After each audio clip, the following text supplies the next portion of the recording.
Hello, welcome to Cherry Bekart's GovCon podcast, where we discuss current government contracting trends, compliance matters, and best practices to guide federal contractors forward. My name is Eric Poppe. I'm a managing director with Cherry Bekart's Government Contract Services Group. And with me today is Jeff and Jacquelin from our GovCon team. Jeff is a senior manager on the team, and Jacquelin is a manager on our team. And today we are discussing DCAA's annual report to Congress for FY22, which was recently published. But before we really jump in and get into the weeds of what DCAA communicated to Congress, Jeff, Jacquelin, do you guys want to give a quick intro on just your experience at DCAA, both being former employees of the agency? Jeff, I'll go to you first.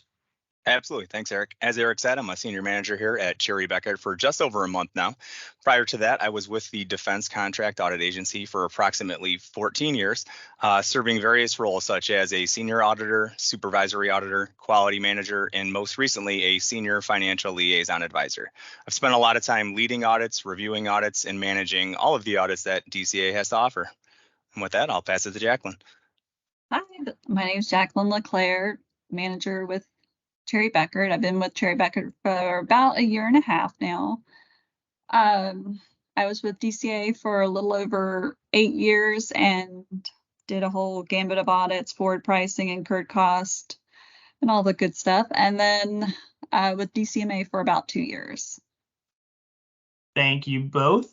So very interested to get your insights from the report to Congress that DCAA put out. So today's podcast, we're going to walk through some of those highlights that we saw. And, this is a little bit of a piggyback on the webinar that we did back in the spring as well. But, this report came out early summer, so we wanted to make sure we talked about it. So Jacquelin, to start off, can you give us a little bit of an overview of how many audits were conducted by DCAA and what were the question costs that were noted? Right. So for fiscal year 22, DCAA examined nearly $262.3 billion in contract cost and identified more than $5.7 billion of audit exceptions across 2,560 audit reports, and reported $3 billion in net savings and produced a return on investment of approximately 4.6 to 1. So forward pricing, we had 486 audits, incurred costs were 522, claims and terminations were 902, and systems, CAS, and 10 audits were 650 reports. And wow. If we want to do a quick breakdown on the audit exceptions by audit type, we have $4,166,551,000 in forward pricing, where the bulk of it is. The incurred costs were $1.1 billion, claims and terminations $261 million, and systems, CAS, and 10 audit exceptions were $205.5 million. So, Jeff, just turning it over to you. What does this overall mean if you're a contractor, and what's the overall return of investment on these types of audits? Absolutely. So DCAA computes the return on investment using their annual funding dollars based on their exceptions that were sustained. And what that means is DCAA might have question cost, but that doesn't necessarily mean that a contracting officer is negotiating that amount. And what we do see is that forward pricing had a $22 return on investment. So every dollar that DCAA spent, they returned $22. For incurred cost, they sustained $2.45, or I'm sorry, the return on investment was $2.45. So already you can see a pretty big drastic difference between forward pricing and incurred cost. Claims and terminations return on investment was approximately $2.26 for every dollar spent. And then systems audits, CAS audits, and truth in negotiations audits, the return on investment was approximately 45 cents. So in seeing that, you can see that DCAA's bread and butter for their sustention and what they're kind of expressing to Congress on how they have a return on their investment is mostly focused on forward pricing. You're going to see much more exceptions in forward pricing, not that they're always going to be negotiated at 100% sustention rate, which we'll talk about in a little bit. But for the most part, the focus for question costs and sustention ends up being forward pricing, incurred cost, and then claims and terminations. So if you're a contractor and you're spending forward pricing rates, that's going to be looked at under a hardcore microscope and probably really picked at every stone overturned to try to just go into that return on investment of $22. Like, wow, if I'm submitting forward pricing rates and it's about to go through an audit, we're trying to get to an FPRA, like it's going to be looked at pretty closely. Exactly. Wow. Jacquelin, was there any discussion in the report about investigative cases? Yes, there was. For fiscal year 22, DCAA auditors worked on 372 investigative cases, and their efforts contributed to monetary recoveries of $328 million for this past year. Wow. And Jeff, just kind of ping-ponging back between the two of you, since love to keep picking your brains on this with your experience. Going back to those suspension rates, how important are those rates to DCAA and also to our clients? How does this impact them? Yeah, so suspension is pretty important to DCAA. That is the number that they are submitting to Congress as their main metric, what they are tracking overall. How much question costs are they saving? How much are they saving the taxpayer in the end? It's kind of how they, justify a lot of what they do. I think part of, their main mission is, supporting the warfighter, saving the taxpayer. You can see that they have various suspensions broken out pretty much by the types of audits that they do. The audit exceptions that they had for forward pricing were almost $5.5 billion, but they only sustained a little over $3 billion, resulting in about a 56.2% suspension rate. So that lets you know that you might go through forward pricing audits. You might see pretty significant amount of question costs, but that is not always going to be sustained in the end. There's a lot of wiggle room in estimating in the methodologies that are used that might not always be supported at a negotiation. From there, for incurred cost audits, there were about $2 billion in audit exceptions, but only $531 million that was sustained, which resulted in a 26.2% suspension rate. For claims and terminations, there was about $380 million in audit exceptions with a $172 million suspension, which resulted in a 45.4% suspension rate. And then for the systems audits, the CAS audits, and the truth and negotiations audit, there were about 448 million audit exceptions, question cost, and about 127 million of those exceptions that were sustained, which resulted in only a 28.3% suspension rate. You can see the biggest area where they have the most question cost and the most suspension is in forward pricing, then followed by the systems, CAS, and TIN audits, followed by claims and terminations, and then your systems, CAS, and TIN audits, and then incurred cost. Very interesting. Was there any guidance in the reports that you all pulled regarding how long these audits are taking? Historically, we've always heard horror tales of DCAA taking years on audits, and then you hear some where auditors come in and they submit their request list and then they don't hear from them again. All of a sudden they pop up again 6 months later. Anything about timing? So DCAA has implemented a day count for an average length of time to complete their audit. So for forward pricing, they were averaging about 88 days, incurred cost about 204 days. Claims and terminations were running around 148 days on average, and the systems, CAS, and TIN audits were running around 280 days on average. Wow. And then anything, I feel like it was big news a couple of years ago when they were contracting out, having IPAs, independent public accounting firms, helping out with these incurred cost audits. Any guidance there? Okay, so for the fiscal year 2018 National Defense Authorization Act, DCAA started awarding task orders for the incurred cost audits to being submitted. We had 117 incurred cost audits that were performed by independent public accountants for 2022. And I know, we're also seeing, just to piggyback on that, a lot of other agencies also using IPAs for their incurred cost audits. So, DCAA had awarded it out and DoD's going that route, but then other agencies as well. So it's interesting to see. That number always jumps out. I'm just wondering, is the government or is it going to be a third party that's looking at this? And real quick. Yeah. Go ahead. As I say, circling back to the length of time that DCAA takes to perform an audit, I know one of the things you said they are taking a little longer than I think most would like. And what I think we saw from a trend from fiscal year 21 to fiscal year 22 was pretty much an increase across the board on all of the audits for forward pricing, incurred costs, claims and terminations, as well as the systems, CAS, and TIN. Can you think of any reason for that?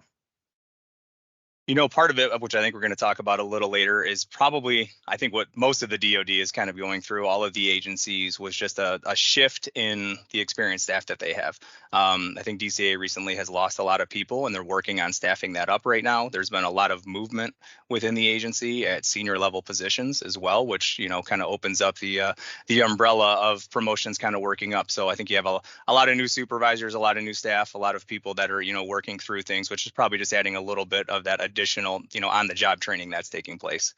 Oh, and I think that for the companies that we help out and that we help get through the audit process, the big takeaway there is, as a contractor and as consultants for us, we have to know the regulations and use the publicly available audit programs and really understand what the ask is, to make sure, not saying to keep auditors in their lanes and when it comes to testing, but just to make sure that we're understanding the question completely and being able to answer that in as an effective way as possible, especially if a lot of these auditors are newer and are learning. Yeah, and I think that's important. It's always good to know, just to make sure, like you said, to make sure everyone's kind of staying in their lane. You're not over asking and just doing what's needed.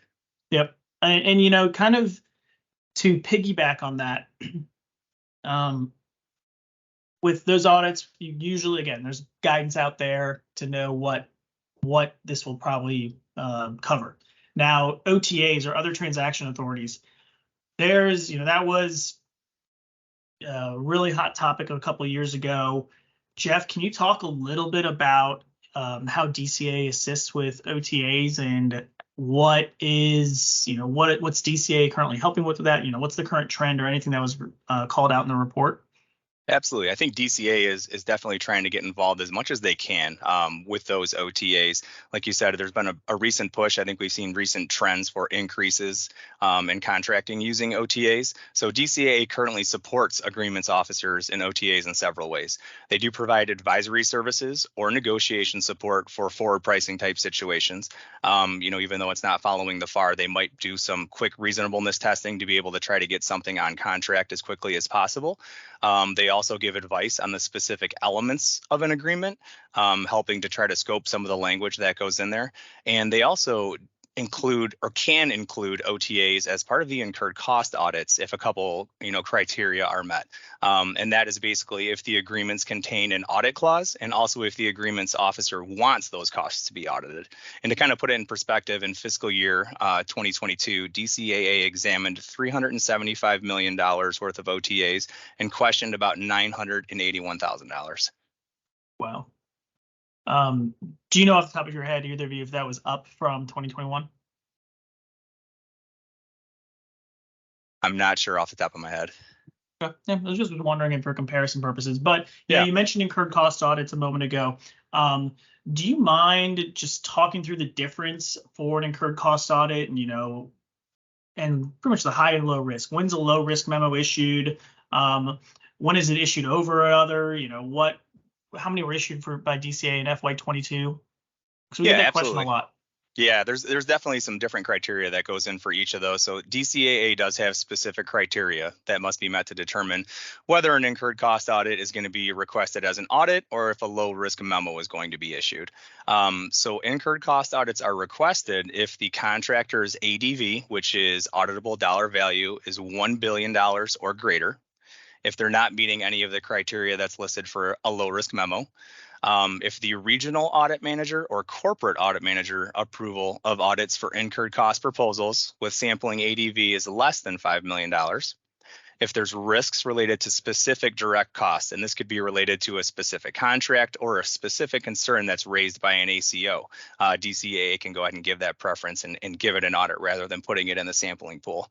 And then also when establishing a direct cost only assignment, where they're only going to be looking at direct costs in the incurred cost submission, when the agency responsible for the indirect rates does not participate. So a little bit now on the low risk memo criteria. So what DCAA does first is the office will try to determine what that auditable dollar value is. And from there, the DCAA office will develop and complete a sampling eligibility determination form that they use to evaluate whether the incurred cost proposal is eligible for sampling.